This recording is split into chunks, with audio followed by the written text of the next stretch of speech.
السلام علیکم ورحمۃ اللہ وبرکاتہ۔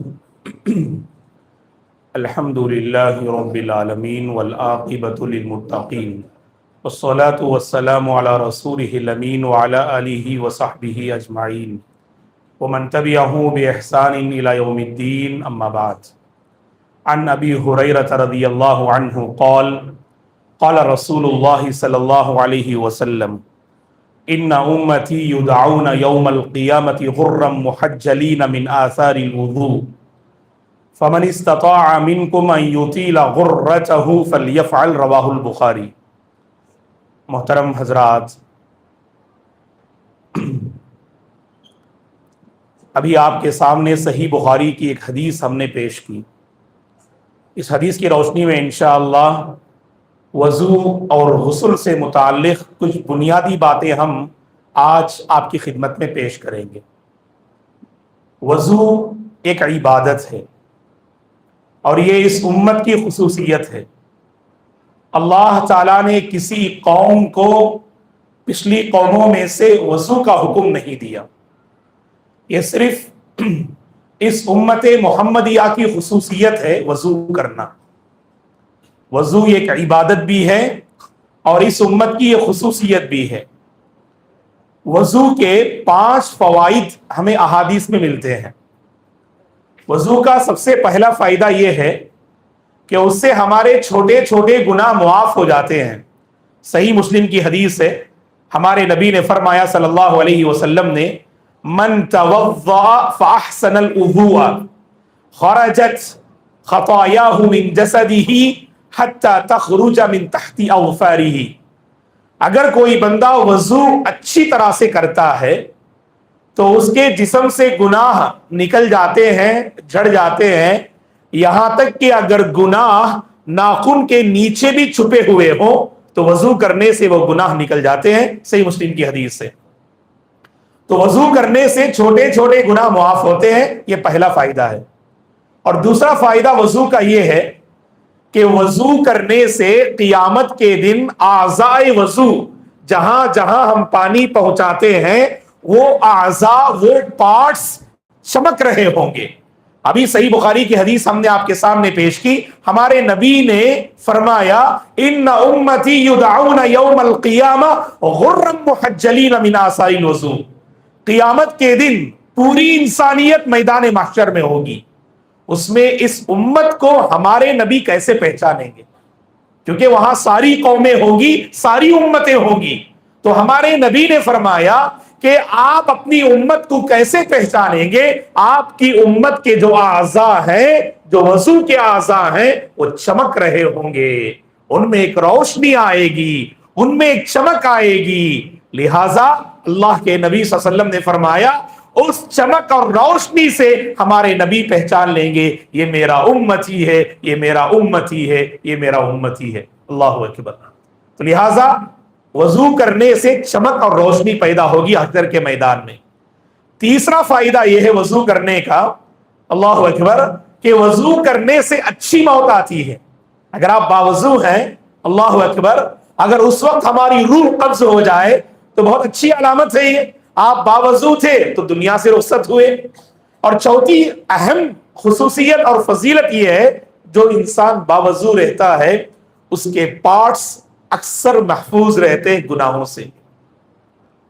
کبھی کبھار باوضو انسان بھی غلطی کرتا ہے، گناہ کرتا ہے، لیکن عموماً دیکھیے جب آپ کا وضو نہیں رہتا ہے اور آپ باوضو رہتے ہیں، دونوں میں فرق کیا ہے؟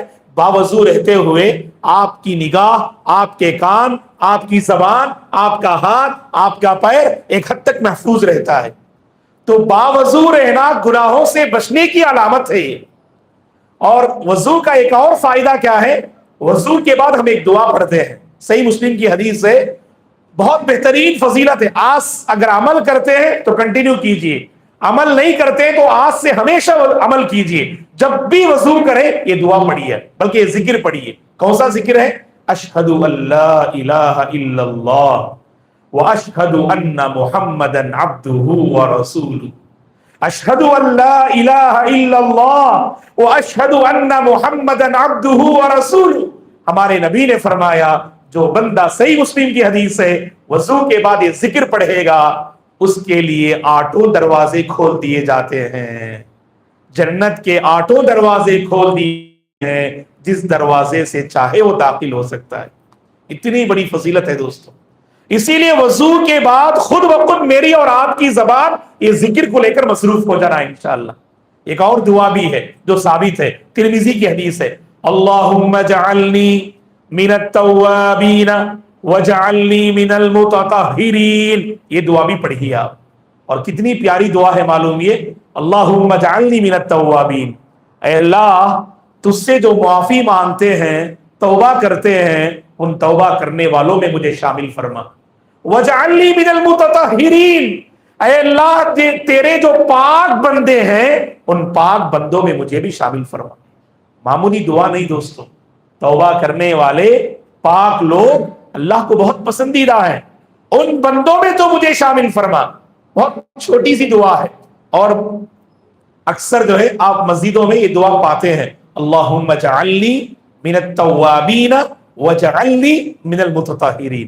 دیکھو آپ وضو کے بعد دعا پڑھا، پہلے ذکر کیا آپ نے، اشہد ان لا الہ الا اللہ واشہد ان محمدًا عبدہ ورسولہ، جنت کے آٹھوں دروازے کھول دیے جاتے آپ کے لیے۔ تو یہ وضو کی فضیلت ہے، کوشش کریں دوستو ہمیشہ باوضو رہنے کی، بہت اچھا عمل ہے یہ۔ جب بھی وضو ٹوٹتا ہے آپ بیدار رہتے ہیں، وضو کر کے آ جائیے آپ۔ میں نے کہا نا، اس پر اگر ہماری موت آ جائے اللہ سے ہم اچھی امید رکھ سکتے ہیں، ہماری اچھی جو ہے موت ہے، اور اچھا حشر ہوگا، قبر میں بھی اچھے رہیں گے انشاءاللہ ہم۔ تو باوضو رہنے کی کوشش کیجیے۔ آئیے مختصر چند اہم باتیں وضو اور غسل کے بارے میں ذکر کرتا ہوں۔ وضو کا طریقہ تو جانتے، میں طریقہ تو نہیں بولوں گا، لیکن وضو میں سب سے پہلے نیت بہت امپورٹنٹ ہے۔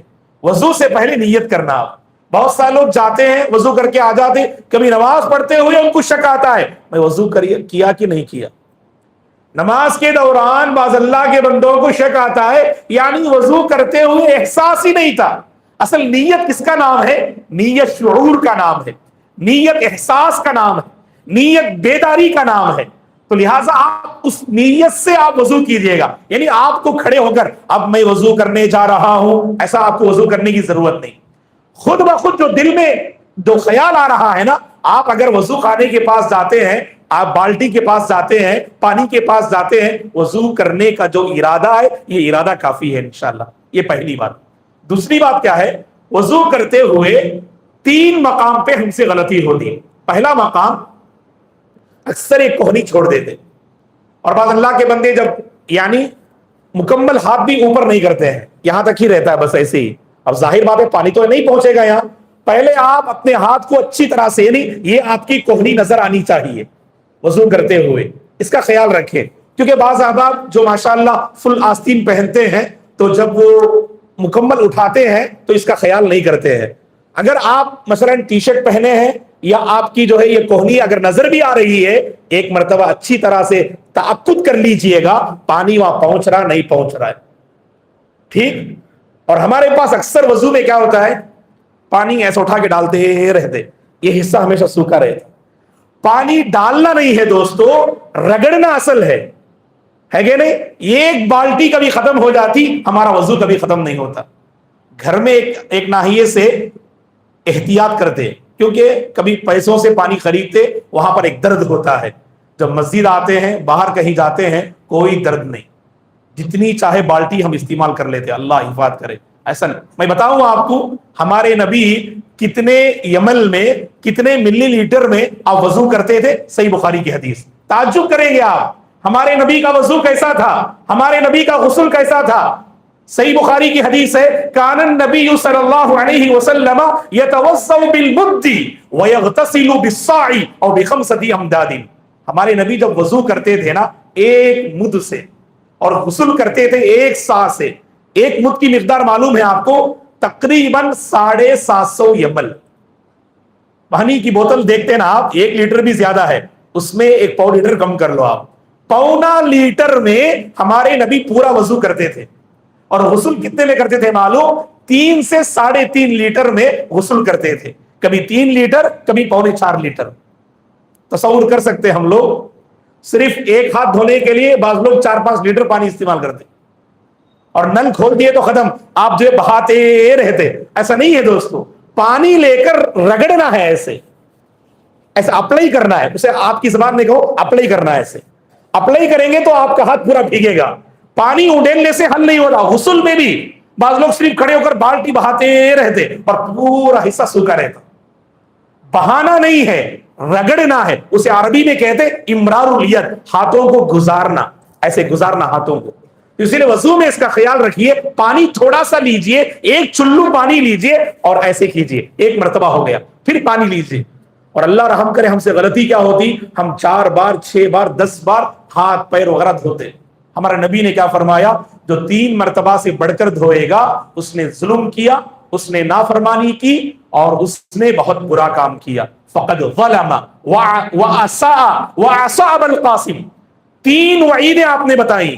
جو 3 مرتبہ سے بڑھ کر اپنا ہاتھ پیر دھوئے گا وضو میں، اس نے ظلم کیا، اس نے برا کیا، اس نے اللہ کے نبی کی نافرمانی کی.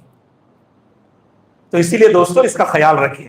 3 مرتبہ، 1 مرتبہ بھی کر سکتے آپ. فار ایگزامپل ایک چلو پانی لیا، آپ نے ہاتھ اپلائی کیا، الحمدللہ پورا ہاتھ گیلا ہو گیا تو کافی ہے، آپ کے ہاتھ کا وضو ہو گیا.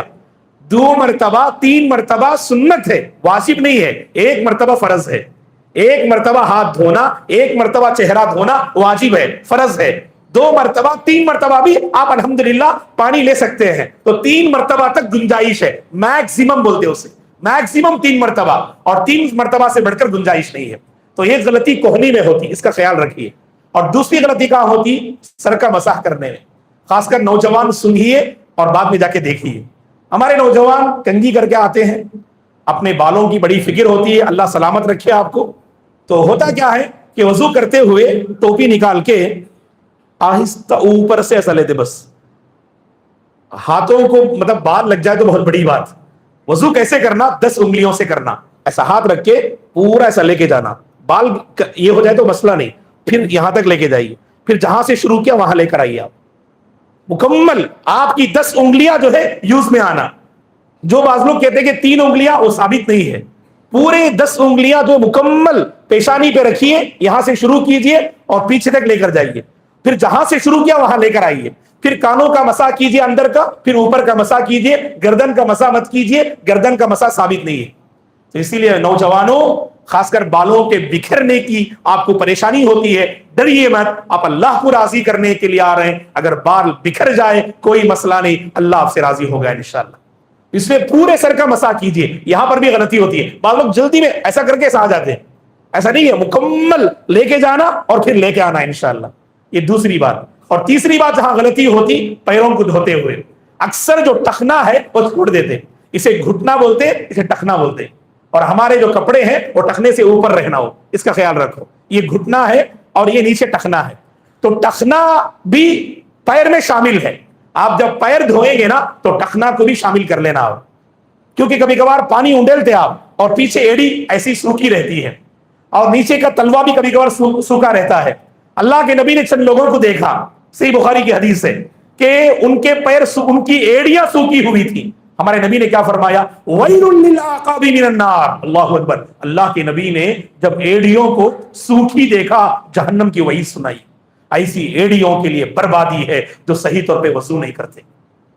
دوستو بہت نازک مسئلہ ہے، اسی لیے 3 مقامات پہ ذہن میں رکھو. ایک آپ کی کوہنی، اور دوسرا پورے سر کا مسح، اور تیسری بات پیر مکمل دھونا چاہیے.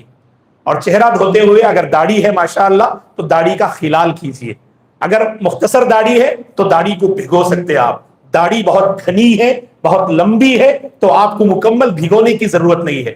داڑھی کا خلال کر لینا، یعنی ہاتھ کو بھگو کر ایسے گزار لینا آپ، بس کافی ہے انشاءاللہ. ٹھیک ہے نا. تو داڑھی کا خلال کرنا ہے اور چہرہ مکمل جو ہے یعنی بھگونا چاہیے، تبھی جو ہے آپ کا وضو مکمل ہوگا. اب مختصر غسل کے بارے میں بتاتا ہوں کہ غسل کا صحیح طریقہ کیا ہے. خاص کر جب غسل واجب ہو جائے، بیوی سے صحبت کی یا احتلام ہو جائے، منی نکل جائے، تو ایسی صورت میں جب غسل واجب ہو جائے اس کا طریقہ کیا ہے. سب سے پہلے اپنی شرمگاہ کو اچھی طرح دھو لینا. شرمگاہ کو اچھی طرح دھو لینا، صاف کر لینا. اس کے بعد جیسے نماز کے لیے وضو کرتے ہیں ویسے ہی غسل کے لیے وضو کرنا. لیکن وضو کرنے سے پہلے غسل کی نیت کرنا، یہ ذہن میں رکھو. وضو کے لیے جیسے نیت ضروری ہے ویسے غسل کے لیے بھی نیت ضروری ہے. تو غسل سے پہلے غسل کی نیت کر لو، دل میں جو ارادہ بن رہا ہے میں غسل واجب جو ادا کرنے جا رہے بس یہ کافی ہے انشاءاللہ، دل میں جو ارادہ بن رہا ہے تو پہلے شرمگاہ کو دھو لینا ہے، اس کے بعد جیسے نماز کے لیے وضو کرتے ویسے غسل کے لیے بھی وضو کرنا، بس سر کے مسح تک پہنچیے، پیر مت دھوئیے، جب سر کے مسح پر پہنچیں گے آپ اس کے بعد اپنے دائیں جانب پانی بہا لیجیے، پھر بائیں جانب پانی بہا لیجیے، پھر جتنی آپ ضرورت محسوس کر رہے ہیں 1 بار 3 بار 5 بار جتنی مرتبہ آپ اپنے جسم کو رگڑ کے صاف کیجیے، صابن کا استعمال کیجیے، شیمپو کا استعمال کیجیے، خوشبودار چیز کا استعمال کیجیے اچھی طرح سے کہ جسم کا کوئی حصہ سوکھا نہ رہے، اس کا خیال کیجیے، خاص کر پیٹھ کا حصہ اور جو پنڈلی بولتے ہیں اس کو، پیر کا جو پچھلا حصہ ہوتا ہے اسے پنڈلی بولتے ہیں، یہ پنڈلی اور آپ کے جو پیٹھ ہے یہ دونوں سوکھے نہیں رہے، اس کا خیال کیجئے۔ یقیناً ہاتھ تو مکمل گزار نہیں سکتے، جہاں تک گزارنا ہے گزاریے، اپنے پورے جسم پر ہاتھ کو گزاریے، رگڑیے، اور اصل اللہ نے کہا، کل ہی آیتیں پڑھی گئی تراویح میں، وَإِن كُنتُمْ جُنُبًا فَاتَّطَهَّرُوا، اللہ فرماتے ہیں اگر آپ کا نہانا ضروری ہو جائے اچھی طرح سے تم غسل کرو، اچھی طرح سے رگڑ کر اپنے جسم کو تم صاف کرو، یہاں تک کہ تمہیں اطمینان ہو جائے میں نے پاکی حاصل کر لی۔ تو بہرحال اس کے بعد آخر میں کیا کرنا ہے، آپ حمام میں اگر پانی وہاں پر گندگی اگر ہے تھوڑا ہٹ جائیے، اپنے پیر پر جو ہے پانی بہا کر باہر نکل جائیے، اپنے پیر پر پانی بہا کر باہر نکل جائیے۔ یہاں اکثر ایک سوال کرتے، کیا مولانا غسل کے بعد ہم نماز پڑھ سکتے ہیں کیا، وضو کرنا ضروری ہے کیا؟ تو اس کا جواب علماء دیتے ہیں، خود امام بخاری نے اپنی کتاب میں جو ہے یہ بات لکھی ہے کہ غسل پر کیا آپ نماز پڑھ سکتے ہیں، اگر غسل کے دوران آپ کا ہاتھ اگر بغیر کپڑے کے اگر شرمگاہ کو چھو لے تو بہتر ہے کہ غسل کے بعد پھر وضو کیجئے گا، آپ نے احتیاط کے ساتھ کپڑے کا استعمال کیا تب آپ اسی غسل پر نماز بھی پڑھ سکتے ہیں، الحمدللہ کوئی مسئلہ نہیں۔ اسی طرح سے ایک اور سوال کرتے ہیں، کیا مولانا غسل کے دوران کیا ہمارے جسم پر کوئی کپڑا ہونا چاہیے یا کپڑے کے بغیر بھی غسل کر سکتے ہیں؟ خود امام بخاری نے ایک باب باندھا ہے اور امام موسیٰ کا واقعہ بیان کیا ہے، باب من اغتسل عریانا، جو بندہ ننگا اگر نہانا چاہے تو اس کی گنجائش ہے، آپ حمام میں رہتے ہیں اگر آپ جو ہے جسم پر کوئی کپڑا ڈالتے ہیں تب بھی ٹھیک ہے، یا کپڑے کو ریمو کر کے مکمل برہنگی کی حالت میں اگر نہاتے ہیں تو اس کی بھی گنجائش ہے، وہ بندہ گنہگار نہیں ہوگا جس کے جسم پر کپڑا نہ ہو۔ تو بہرحال یہ غسل کے بارے میں کچھ باتیں رہی، اگر غسل واجب ہے تو یہ طریقہ ہے، بس ایسے ہی آپ پاکی حاصل کرنے کے لیے نہانا ضروری تو نہیں، روزانہ نہاتے ہیں، ایک دن چھوڑ کر ایک دن نہاتے ہیں، وہاں پر چاہیں تو آپ پانی بہا لیجئے گا یا یہی طریقہ اختیار کیجئے گا، لیکن غسل اگر واجب ہے تو یہ طریقہ اختیار کرنا بہتر ہے۔ یہاں یہ سوال کہہ کر جواب بتا کر اپنی گفتگو ختم کرتا ہوں۔ بعض لوگ سوال کرتے، مولانا اب تک جب غسل واجب تھا میں نے طریقہ فالو نہیں کیا، بس جا کے کھڑا ہوتا ہوں، شاور آن کرتا ہوں، پورے جسم پر پانی بہا کے نکل جاتا ہوں، کیا میرا غسل ہوا کیا؟ الحمدللہ آپ کا غسل ہو جائے گا۔ غسل میں امپورٹنٹ کیا ہے، آپ کے جسم کا کوئی حصہ نہیں سوکھنا چاہیے، اگر وہ آپ نے خیال کیا تو آپ کا غسل مکمل ہے۔ یہ جو طریقہ میں نے بیان کیا، پہلے شرمگاہ کو دھونا، پھر وضو کرنا جیسے نماز کے لیے وضو کرتے، اس کے بعد مکمل اپنے جسم کو دائیں حصے پر پانی بہانا، پھر بائیں حصے پر، یہ مسنون طریقہ ہے۔ ماں عائشہ رضی اللہ عنہ، ام سلمہ رضی اللہ عنہ اسے بیان کرتی ہیں، اگر اس کو آپ فالو کرتے ہیں تو بہت اچھی بات ہے، آپ غسل کرتے ہوئے بھی آپ کو نیکی ملے گی انشاءاللہ، غسل کرتے ہوئے بھی آپ کو نیکی ملے گی، کیونکہ آپ نے سنت کا طریقہ اختیار کیا۔ کبھی آپ نے صرف بالٹی اٹھایا اور جسم پر پانی بہا لیا، اس سے بھی انشاءاللہ آپ کا غسل مکمل ہو جائے گا۔ بہرحال دوستو، یہ وضو اور غسل کے بارے میں کچھ باتیں رہی جو میں نے آپ کے حوالے کی۔ اللہ سے ہم دعا کرتے ہیں اللہ تعالیٰ دین کی باتیں سمجھنے اور دین کی باتوں پر عمل کرنے کی اللہ ہمیں توفیق عطا فرمائے۔ اللہ مجھے اور آپ کو دین کی سمجھ عطا فرمائے، اللہ ہماری عبادتوں کو قبول فرمائے، اللہ ہماری محنتوں کو قبول فرمائے، اللہ تبارک و تعالی ہمارے وضو کو اللہ قبول فرمائے، ہمیں باوضو رہنے کی اللہ توفیق عطا فرمائے، اللہ ہمیں باوضو رہنے کی توفیق عطا فرمائے۔ وضو کا غسل کا جو صحیح طریقہ احادیث میں بیان کیا گیا ہے، ان طریقوں کے مطابق ان عبادات کو بجا لانے کی اللہ توفیق عطا فرمائے۔ اللہ مجھے اور آپ کو حسن خاتمہ نصیب فرمائے، حسن خاتمہ اللہ نصیب فرمائے، بہترین انجام اللہ مجھے اور آپ کو نصیب فرمائے۔ اللہ تعالیٰ مجھے اور آپ کو حوض رسول کا پانی نصیب فرمائے، ہمارے نبی کے دست مبارک سے پروردگار مجھے اور آپ کو اس حوض کا پانی نصیب فرمائے، اللہ کے نبی کی صحبت نصیب فرمائے، اللہ مجھے اور آپ کو جنت میں جمع فرمائے، اللہ مجھے اور آپ کو جہنم سے محفوظ رکھے، آمین۔ اقول قولی ھذا واستغفر اللہ لی ولکم ولسائر المسلمین من کل ذنب فاستغفروہ انہ الغفور الرحیم۔ اگر کوئی ڈاؤٹ ہو تو پوچھ سکتے ہیں انشاءاللہ، کبھی ذہن میں کوئی اشکال رہتا ہے۔ سبحانک اللہم و بحمدک اشہد ان لا الہ الا انت استغفرک و اتوب الیک۔ جی وضو کرنے کے بعد آئینے میں دیکھ سکتے ہیں کیا سرما وغیرہ لگا؟ کوئی مسئلہ نہیں، سوال یہ کیا گیا وضو کے بعد کیا آئینہ دے سکتے ہیں؟ الحمدللہ وضو کے بعد آئینہ دیکھیے، سرما لگائیے، الحمدللہ اپنے بالوں کو سنوار لیجئے، کوئی مسئلہ نہیں، وضو کے بعد آئینہ دیکھنے سے کوئی نہیں ہوتا، کچھ نہیں۔ ہاں لیڈیز کے لیے بھی سیم ہے، کچھ بھی مسئلہ نہیں، آئینہ دیکھنے سے وضو نہیں ٹوٹتا ہے، خوشبو لگانے سے وضو نہیں ٹوٹتا ہے۔ ہاں جمعہ کے دن جو غسل واجب ہے وہ ہر ایک پر نہیں ہے، ایک اور روایت میں ہے علی کل محتلم غسل یوم الجمعۃ واجب علی کل محتلم، یعنی جس بندے پر نہانا ضروری ہو جائے وہ جمعہ کے دن خاص طور پر اہتمام کرے کہ وہ فارغ ہو جائے۔ اور ایک اہم بات کیا ہے، جب نہانا ضروری ہو جائے دوستو زیادہ مطلب جو ہے گیپ نہیں دینا۔ فار ایگزامپل جو ہے صبح میں نہانا ضروری ہوا، آپ دوپہر میں اٹھ کے نہاتے ہیں، اتنا لمبا وقفہ مناسب نہیں ہے، خاص کر مرد حضرات غسل سے فوراً فارغ ہو سکتے ہیں، تو جیسے ہی غسل واجب ہوا پہلی فرصت میں اس سے فارغ ہونے کی کوشش کیجیے گا۔ اور کوئی سوال ہے غسل وضو وغیرہ کے بارے میں یا کامن پاکی صفائی کے بارے میں؟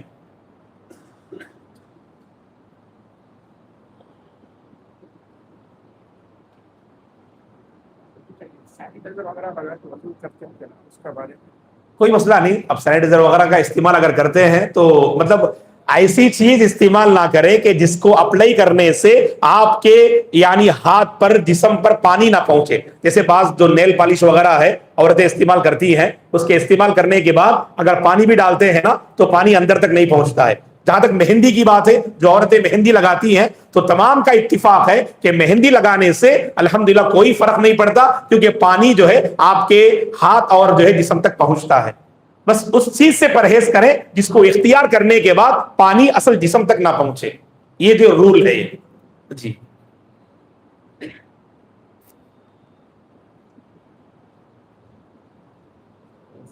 سر میں تیل لگانے منع کرتے ہیں، ہاں وہ تو بتایا تھا میں کہ روزے کی حالت میں